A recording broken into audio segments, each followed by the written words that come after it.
Welcome to Starlight Sci-Fi, where humanity's boldest tales and darkest reckonings unfold among the stars. Prepare yourself for stories of courage, mystery, and the enduring spirit of the human race. Let's dive in. When the Galactic Empire publicly executed 50,000 beings across 6 planets, they expected fear, not defiance. What they did not expect was for a single human diplomat to challenge their authority in a way that would shake the galaxy to its core. It began as an unassuming interruption, the kind that most people dismissed as a glitch or an error in the vast network of galactic communications. But within moments, it became clear that this was no ordinary broadcast. Screens across the galaxy on crowded starports, isolated mining colonies, and sprawling planetary capitals flickered to life with the unmistakable seal of the Galactic Empire. What followed chilled billions to their core. The transmission displayed a grim scene, a desolate, gray expanse of land illuminated by harsh, artificial light. Rows upon rows of individuals stood in silence, bound in chains, their faces a mix of defiance and despair. Among them were a diversity of species: humanoids with scaled skin, insectoid beings with shimmering exoskeletons, and even humans, their unmistakable forms scattered throughout the doomed assembly. Behind them stood the enforcers of the Empire, their jet-black armor gleaming under the lights, their movements methodical and devoid of emotion. The executions began without preamble. One by one, the prisoners were forced to their knees. Silent energy weapons discharged beams of light, each shot extinguishing a life in an instant. There were no screams, only the haunting silence of the victims and the steady hum of the weapons. The entire ordeal was mechanical, calculated, and merciless. The camera lingered on every detail, ensuring no viewer could escape the reality of what was unfolding. The broadcast lasted exactly 15 minutes. It ended with a stark, blood-red message emblazoned across the screen: "Dissent will not be tolerated." And then it was gone, leaving behind a galaxy reeling from the shock. For many species, this was a reminder of the power and brutality of the Galactic Empire, a force that had ruled through fear and suppression for centuries. Some had seen this before: the occasional public purge, meant to silence opposition and reinforce the Empire's dominance. But this broadcast was different. It wasn't confined to a single region or species. It was deliberate and far-reaching, as though the Empire wanted every corner of the galaxy to witness their ruthlessness. On Earth, humanity reacted with collective horror. The images of humans among the victims struck a deep chord, igniting outrage in a way the Empire could not have anticipated. For humanity, still young in its galactic journey, this broadcast was not just a demonstration of power, it was a provocation. Elsewhere in the galaxy, the response was more muted. Many species, having endured the Empire's rule for generations, chose to remain silent. For them, dissent was a dangerous game, one that almost always ended in annihilation. But humanity, driven by its sense of justice and defiance, refused to stay quiet. In the days following the broadcast, speculation ran rampant. What had these people done to deserve such a fate? What rebellion or crime could possibly warrant the deaths of 50,000 beings in such a cold and public manner? The Empire offered no answers, their silence as calculated as their violence. The galaxy had witnessed executions before, but never on this scale, and never with such deliberate intent to sow terror. The message was clear: opposition would not be tolerated. What the Empire failed to consider, however, was that their broadcast had planted a seed of resistance, and that humanity would be the first to water it. Amid the galaxy's stunned silence, Marcus Lynn stood out like a spark in the dark. A human diplomat stationed at an unremarkable Galactic Union outpost on Arctar Prime, Marcus had always been known for his calm demeanor and methodical approach to his work. His position was far from glamorous, representing a relatively minor species within the Union's political labyrinth. Yet, when the broadcast of the executions reached him, something inside Marcus shifted irrevocably. For days, the Union Council chambers buzzed with muted discussions and backdoor negotiations. Whispers of fear, indignation, and submission echoed through the halls as delegates from dozens of species avoided confronting the broadcast directly. Most chose silence over risk, unwilling to antagonize the Galactic Empire. Marcus, however, refused to let the images fade into the galaxy's collective memory. He submitted a formal petition to the Union Council, demanding an investigation into the Empire's actions. Such petitions were rare, especially from a representative of humanity, a species still finding its footing among the galactic powers. Many assumed it would be quietly dismissed, buried under procedural delays. But Marcus had anticipated this. He invoked a little-known clause in the Union Charter, one that forced the Council to convene a hearing if any member state could present evidence of a potential violation of interstellar law. The hearing was scheduled within days, and Marcus prepared relentlessly. His goal was simple: to force the galaxy to confront the truth. He gathered all available information about the victims and the events leading up to their executions. The process was painstaking. The Empire's grip on information was ironclad, and most records were either heavily redacted or non-existent. Still, Marcus unearthed enough to raise serious questions. The victims, he discovered, hailed from 6 planets in the Empire's outer territories. They were not criminals or insurgents, as the Empire had quietly implied in its rare statements to the media. Instead, they were scholars, activists, and community leaders, individuals whose only crime appeared to be advocating for fair treatment within the Empire's rigid hierarchy. Marcus also found reports of peaceful protests and petitions from these same regions, all calling for reforms to the Empire's oppressive policies. The day of the hearing arrived, and the council chamber was filled to capacity. Delegates from across the galaxy gathered, not out of solidarity, but curiosity. A human diplomat challenging the Galactic Empire was an unprecedented spectacle. Most expected Marcus to be brushed aside, his arguments dismissed as the naive idealism of a young species. But Marcus's presentation was anything but naive. He spoke with conviction, laying out his findings with meticulous detail. He described the victims, their pleas for equality, and the Empire's response, a calculated act of mass extermination. He emphasized the sheer scale of the atrocity, reminding the Council that these were not isolated incidents but part of a deliberate pattern. Though his words struck a chord with many, they also drew sharp resistance. The Empire's representatives dismissed his claims outright, accusing him of fabricating evidence and overstepping his authority. Some council members, fearing repercussions, urged Marcus to drop the matter. Others, more cynical, questioned humanity's motives, accusing Marcus of seeking attention for his species. Marcus remained undeterred. He ended his speech with a simple but powerful statement: if the Union allows this to go unchallenged, then it is complicit. Today we decide not just the fate of 50,000 lives, but the future of justice in this galaxy. The room fell into uneasy silence. The Empire's representatives glared at Marcus, their anger barely concealed. The other delegates exchanged uncertain glances, unwilling to meet his gaze. But beneath the surface, Marcus's plea had planted a seed. For the first time in generations, someone had dared to confront the Empire openly, refusing to let fear dictate their actions. As Marcus left the chamber, he knew the road ahead would be perilous. The Empire would not take this challenge lightly, and the Union's support was far from guaranteed. Still, he carried with him a quiet determination. The broadcast had shaken the galaxy, but it was his plea for justice that would determine whether the victims' deaths would lead to change or be forgotten in the endless expanse of the stars. The hearing had placed Marcus Lynn in the spotlight, but it had also painted a target on his back. While the Galactic Union deliberated over whether to act, Marcus immersed himself in uncovering the truth. His initial findings had raised questions, but he needed irrefutable proof to counter the Empire's denials. What followed was a race against time, pitting one man's resolve against the Empire's sprawling machinery of deception. Marcus's first breakthrough came from an unlikely source, an anonymous data packet transmitted to his personal terminal. The encryption was advanced, and it took days for his team of human and alien analysts to decode it.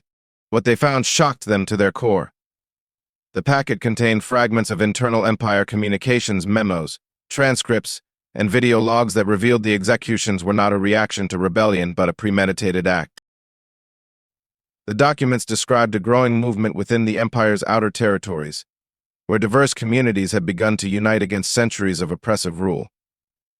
The victims of the broadcast were not insurgents but organizers of peaceful protests, intellectuals advocating for change, and individuals who had dared to speak out. The executions were a calculated move to snuff out the movement before it could gain momentum. But the most chilling discovery was yet to come. Embedded in the original broadcast, hidden within the layers of transmission noise, was a message, one final, desperate cry for help from the victims themselves. The message was encoded in bursts of static that appeared during the moments of silence between each execution. It took painstaking effort to extract the data, but when Marcus and his team finally succeeded, the room went silent. The message was simple but powerful, a recorded plea from one of the victims, a human activist named Leah Carver. In a calm yet resolute voice, she detailed the Empire's campaign of suppression, the imprisonment of peaceful leaders, and the deliberate targeting of communities that sought equality. She spoke of hope, urging whoever found the message to carry forward their cause and expose the truth. "We die today," she said, "but let our deaths be the spark that ignites the fire of justice." Armed with this evidence, Marcus returned to the Union Council. The Empire's representatives were quick to dismiss the data as forgeries, accusing humanity of fabricating the narrative to undermine the Empire's authority.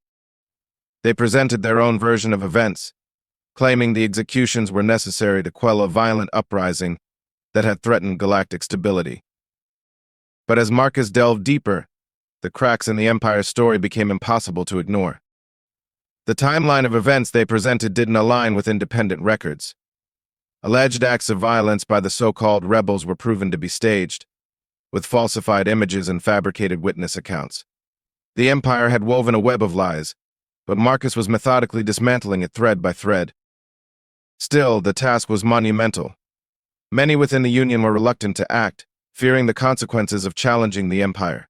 Some species had suffered too much under their rule to risk further retaliation, while others profited from the Empire's dominance and saw no benefit in disrupting the status quo. Marcus knew the evidence alone wouldn't be enough. He needed allies, those willing to speak out despite the risks. He began reaching out to other species, appealing to their sense of justice and their shared experiences of oppression. Slowly, he began to find support. A coalition of smaller, often overlooked species started to rally behind him, inspired by his determination and the victim's hidden message. Yet the Empire was not idle. Whispers of sabotage and espionage reached Marcus's ears. Data servers were mysteriously wiped, key witnesses disappeared, and the pressure on the Union Council intensified. The Empire sought to bury the truth beneath layers of intimidation and denial, but Marcus pressed on. The more he uncovered, the clearer it became that this was not just about the 50,000 lives lost. It was about a system of unchecked power that had ruled through fear for centuries. By unraveling the lies behind the executions, Marcus wasn't just seeking justice for the victims, he was challenging the very foundation of the Empire's reign. The stage was set for a battle of wills, with Marcus's relentless pursuit of the truth pushing the galaxy toward a reckoning it could no longer avoid. As Marcus Lynn's investigation gained momentum, the full scope of the Empire's agenda began to reveal itself. The executions, brutal as they were, had not been a reaction to an isolated uprising. They were part of a broader, calculated strategy, a ruthless purge designed to silence a growing threat to the Empire's dominance. The victims had not been chosen at random. They were the heart of a burgeoning coalition, a movement uniting multiple species in a common cause, justice and equality. In the Empire's outer territories, where its control was weaker and its oppression harsher, whispers of rebellion had turned into organized resistance. Leaders, thinkers, and visionaries from various species were beginning to forge alliances, setting aside their differences to challenge centuries of imperial tyranny. This coalition had grown quickly and quietly, fueled by shared grievances and a collective yearning for freedom. For generations, the Empire's rigid hierarchy had kept its member worlds divided, ensuring that no single species or faction could rise against it. But this movement was different. It was not about one species seeking dominance over another, it was about unity, a dangerous concept for an empire built on division and fear. Marcus uncovered that the executed individuals were not warriors but symbols of this unity. They included scholars who had published manifestos calling for peaceful reform, community leaders who had organized gatherings to discuss equality, and diplomats who had begun forming unofficial alliances across species lines. They were poets, teachers, scientists, ordinary beings who had dared to dream of something better. The Empire had acted decisively. Targeting these leaders with a ferocity meant to send a message to the entire galaxy. The executions were not merely punishment, they were a spectacle of power, intended to demonstrate the futility of resistance. But the Empire's strategy went deeper than just fear-mongering. Marcus found evidence of a coordinated disinformation campaign designed to discredit the coalition before it could gain widespread support. Propaganda circulated through the outer territories painted the movement's leaders as dangerous radicals, stirring unrest and threatening galactic stability. Fabricated reports of violent uprisings and terrorist acts were disseminated to justify the Empire's brutal crackdown. Even the term rebellion, used so freely by the Empire, was a fabrication. The coalition had always been peaceful, its leaders advocating nonviolence even as the Empire moved against them. The most chilling revelation came from intercepted communications. Marcus's team discovered that the executions were only the first step in a broader campaign. The Empire had planned further purges, targeting not just leaders but entire communities. Whole populations were to be uprooted, relocated, or eradicated under the guise of stability enforcement. The goal was clear: to erase the movement and its ideals from existence, leaving no trace of dissent.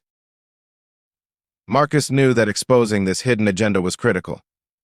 The galaxy had to see that the executions were not an isolated atrocity, but part of a systemic effort to crush hope and maintain the Empire's stranglehold on power. He presented his findings to the Union Council, detailing the coalition's peaceful origins and the Empire's ruthless response. Yet, as damning as the evidence was, the Council's reaction remained tepid. Fear of the Empire ran deep, and many delegates hesitated to take a stand. Some dismissed the coalition as a naive ideal, doomed to fail even without the Empire's interference. Others argued that challenging the Empire would lead to widespread conflict, a risk the Union could not afford. Marcus was undeterred. He continued to push, reminding the Council of their responsibility to uphold the principles on which the Union was founded. If we fail to act, he argued, we are not just complicit in this atrocity, we are ensuring that tyranny will rule unchallenged for generations to come. Outside the council chambers, word of the coalition's ideals began to spread. The intercepted communications and Marcus's evidence found their way to media outlets across the galaxy, sparking debates and protests. For the first time, the galaxy's citizens saw the victims not as nameless, faceless casualties, but as individuals who had fought for a better future. The Empire's attempt to silence the coalition had backfired in one critical way. It had drawn attention to a cause that might have otherwise remained in the shadows. The executions, meant to sow fear, had instead sown seeds of resistance. And as the galaxy learned the truth, Marcus realized that the movement the Empire had tried to destroy was far from over, it was just beginning. Marcus Lin's relentless pursuit of the truth had become a thorn in the side of the Galactic Empire. His evidence, along with the message encoded in the broadcast, was spreading like wildfire across the galaxy. News of the coalition's peaceful mission, contrasted with the Empire's brutality, began to inspire whispers of defiance, even in regions long thought to be cowed into submission. Yet for every spark of hope Marcus ignited, the Empire responded with equal force, determined to crush resistance before it could take root. The first sign of the Empire's retaliation came in the form of sabotage. The data Marcus had presented to the Union Council was suddenly called into question. Empire-loyal delegates produced experts who claimed the intercepted communications and encoded message were fabrications. Using their vast network of influence, the Empire flooded the media with counter-narratives, accusing humanity of manipulating the events for their own gain. They seek to destabilize the galaxy, one Empire delegate declared in a heavily publicized statement. This is not about justice. This is about power. The propaganda machine went into overdrive, portraying Marcus and his allies as agitators who sought to fracture the fragile peace that the Empire claimed to maintain. At the same time, the Empire deployed more covert tactics. Marcus's human staff began receiving anonymous threats. Key allies in his coalition found their communication networks mysteriously disrupted.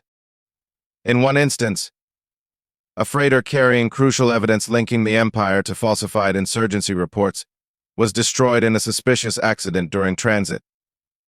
Despite these setbacks, Marcus pressed on. He knew the Empire's efforts to discredit him only proved that they feared exposure. But the more he pushed, the more dangerous his position became.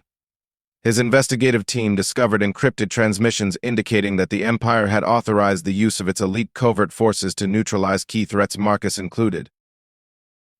The threat became real when one of Marcus's closest allies, an Andronian diplomat who had vocally supported his cause, disappeared without a trace. Official channels claimed the diplomat had taken leave for personal reasons, but Marcus's sources told a different story. The Andronian had been abducted by Empire operatives and taken to an unknown location. It was a stark reminder of the lengths the Empire would go to silence dissent. To counter these attacks, Marcus and his allies took their campaign underground. They encrypted their communications, held meetings in secret, and relied on a network of sympathetic informants to stay ahead of the Empire's moves. Humanity's knack for adaptability proved invaluable, with Marcus using unconventional methods to keep the coalition alive. Meanwhile, support for the movement began to grow in unexpected places. Citizens across the galaxy, moved by the victims' encoded plea for justice, began staging small acts of resistance.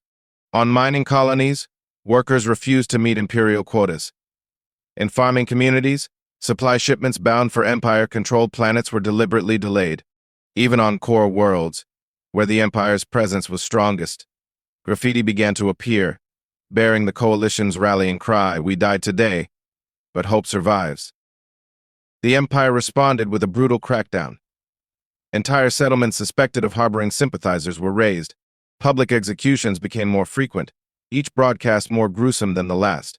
The galaxy seemed to teeter on the edge of chaos, with fear and defiance clashing in equal measure.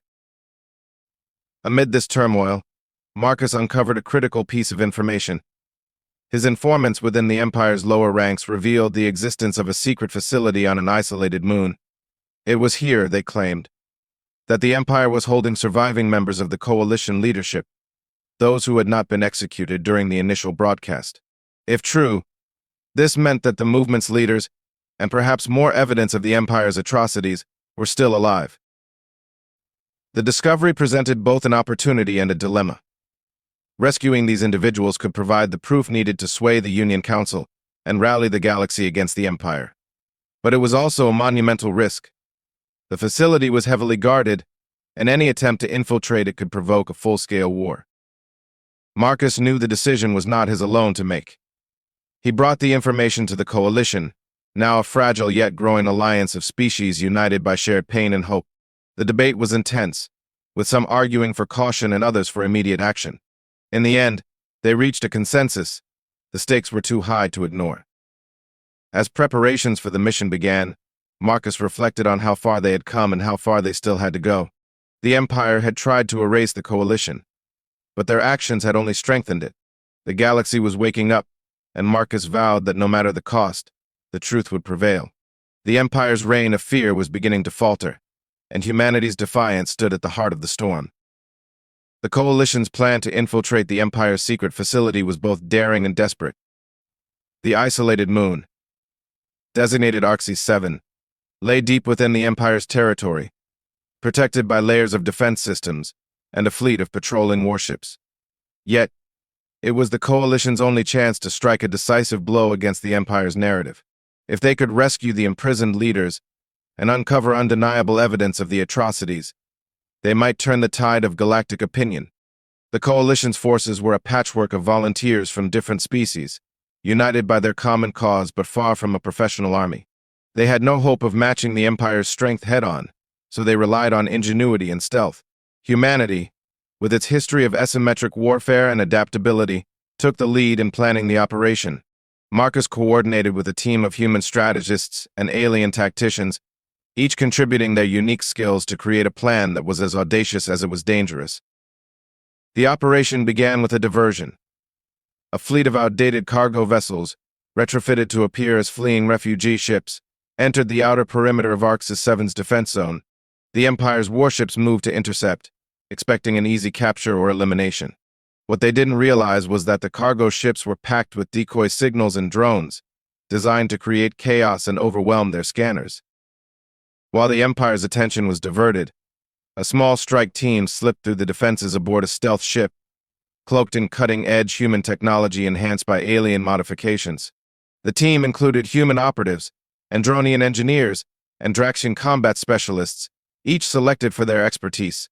Despite their differences, they had trained together for weeks, forging a bond forged in mutual respect and necessity. Landing on the surface of Arxis 7 was the easiest part. The real challenge was breaching the facility, a labyrinthine structure buried beneath the moon's surface and protected by advanced security systems.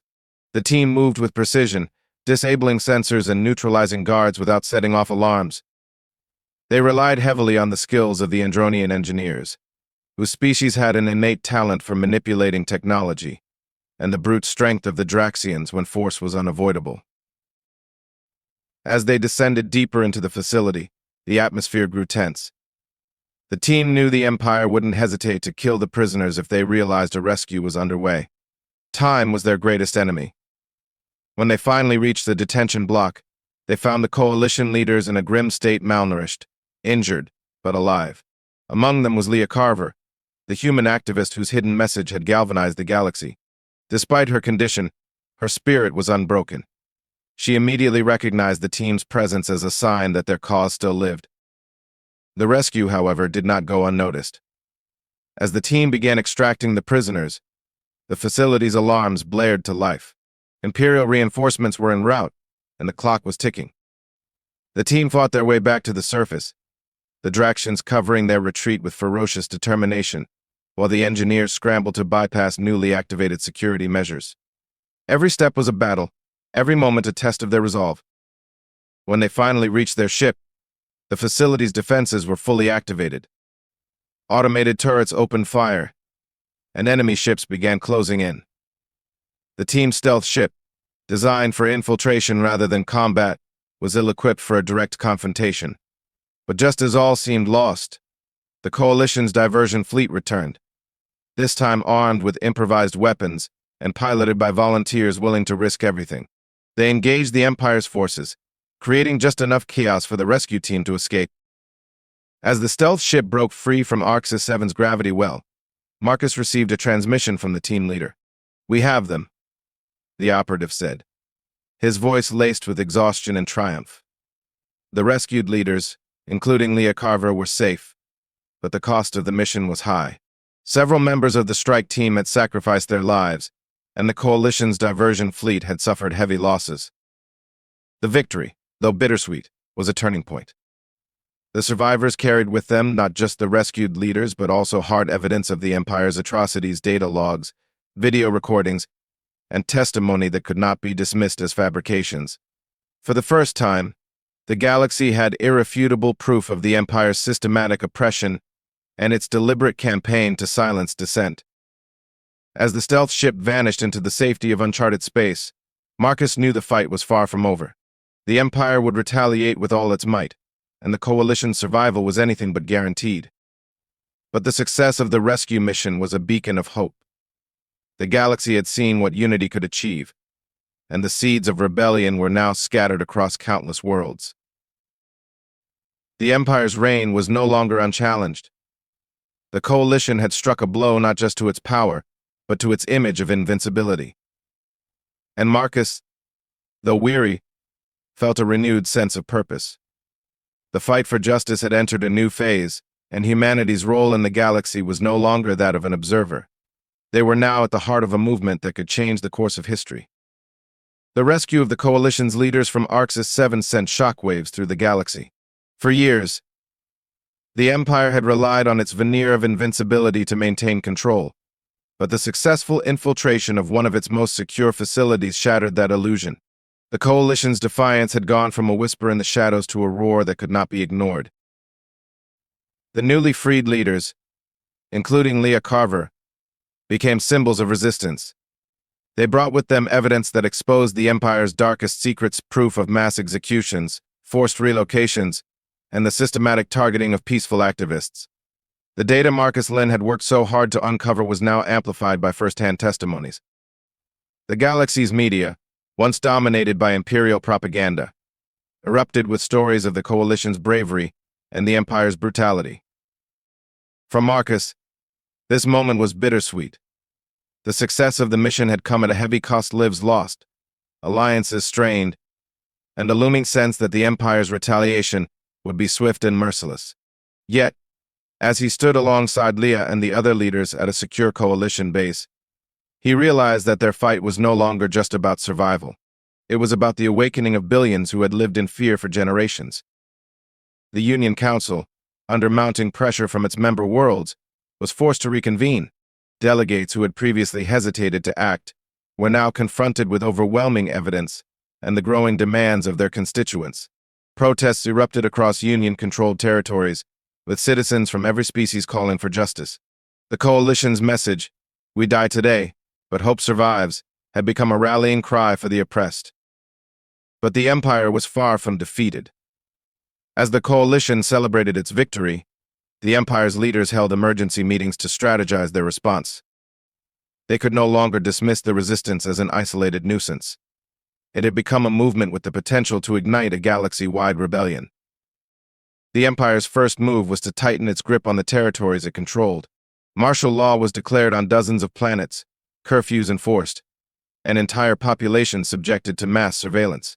Imperial fleets patrolled trade routes, intercepting ships suspected of carrying supplies or information to the coalition. The Empire's goal was clear: to isolate the movement and starve it of the resources it needed to grow. But the coalition had anticipated this. Marcus and the other leaders worked tirelessly to build a network of allies across the galaxy. Smaller species, long ignored by both the Empire and the Union, began to join the cause, bringing their unique talents and knowledge to the fight. Smugglers and traders sympathetic to the coalition turned their ships into lifelines, ferrying supplies and information through the cracks in the Empire's blockade. The tipping point came when a high-ranking Imperial officer defected to the coalition, bringing with him classified intelligence. The officer revealed the Empire's plans for a final, devastating strike, an operation codenamed Eternal Silence. It aimed to eliminate not just the coalition's leaders but entire populations believed to be sympathetic to the cause. The revelation galvanized the galaxy. Neutral species, previously hesitant to take sides, began to align with the coalition. The Union Council, recognizing the existential threat posed by the Empire's actions, finally voted to intervene. For the first time in centuries, the Union mobilized its fleets not as an ally of the Empire, but as a protector of the oppressed. The coalition's leaders knew the battle ahead would be unlike anything the galaxy had seen. The Empire's resources were vast, and its resolve unyielding. But the galaxy was no longer afraid. From the industrial worlds of the core to the barren moons of the outer territories, ordinary citizens began to resist in ways both small and large. Workers sabotaged Imperial machinery, farmers withheld food supplies, and students spread the coalition's message through underground networks. Marcus Lynn found himself at the center of this awakening. His journey from a lone diplomat demanding justice to a key figure in a galactic uprising had been fraught with sacrifice, but it had also been filled with moments of triumph. Humanity, once seen as a newcomer to the galactic stage, had proven itself a force to be reckoned with not because of its power but because of its resilience and determination. As the coalition prepared for the battles to come, Marcus stood with Leah Carver and the other leaders, looking out at a galaxy on the brink of transformation. The Empire's reign of terror was being challenged as never before. The coalition's fight was far from over, but they had already achieved something extraordinary. They had sparked hope in a galaxy that had long forgotten what it meant to dream of freedom. And as Marcus gazed at the stars, he knew that no matter how dark the days ahead might be, the light of resistance would continue to grow. The Empire's time was ending, and a new era, one shaped by unity and defiance, was beginning. The galaxy had awoken, and there was no turning back. Thank you for watching. If you enjoyed this story, don't forget to like, share, and subscribe. Humanity's spirit shines brightest in the darkest corners of the cosmos. Stay curious, and we'll see you in the next episode.